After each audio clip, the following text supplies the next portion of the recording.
পারমাণবিক যুদ্ধের দ্বার প্রান্তে দাঁড়িয়ে থাকা ভারত পাকিস্তান, আর সেই উত্তেজনা প্রশমনে ভূমিকা রেখেছেন যুক্তরাষ্ট্রের প্রেসিডেন্ট ডোনাল্ড ট্রাম্প।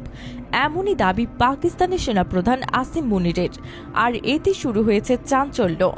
একজন সেনাপ্রধান এবার প্রকাশ্যে ট্রাম্পের জন্য নোবেল শান্তি পুরস্কারের আহ্বান জানালেন। সম্প্রতি হোয়াইট হাউসে অনুষ্ঠিত হয় একটি গোপন বৈঠক। ডিনারে মুখোমুখি হয় ট্রাম্প ও আসিম মুনির। সেখানে মুনির সরাসরি বলেন, ভারত ও পাকিস্তানের মধ্যে সম্ভাব্য যুদ্ধ ঠেকাতে ট্রাম্প গুরুত্বপূর্ণ ভূমিকা রেখেছেন, তাই তার নোবেল শান্তি পুরস্কার পাওয়া উচিত।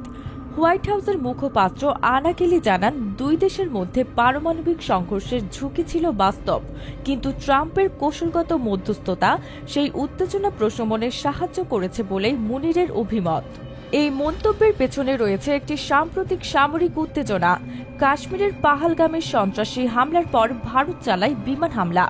পাকিস্তানও জানায় প্রতিক্রিয়া, কিন্তু দুই দেশের ডিজিএমও পর্যায়ের আলোচনার মাধ্যমে ঘটে যুদ্ধবিরতি। ট্রাম্প দাবি করেন, আমি যুদ্ধ থামিয়েছি, কেউ লিখল না, কিন্তু মানুষ জানে। মোদিকেও আমি ধন্যবাদ জানাতে চাই, তিনিও গুরুত্বপূর্ণ ভূমিকা রেখেছেন। এদিকে ভারতের পক্ষ থেকে জানানো হয়েছে, এই সংঘাত প্রশমনে তৃতীয় পক্ষের কোনো ভূমিকা ছিল না। সব সিদ্ধান্ত ভারত নিয়েছে নিজস্ব কূটনৈতিক ও প্রতিরক্ষা নীতির ভিত্তিতে।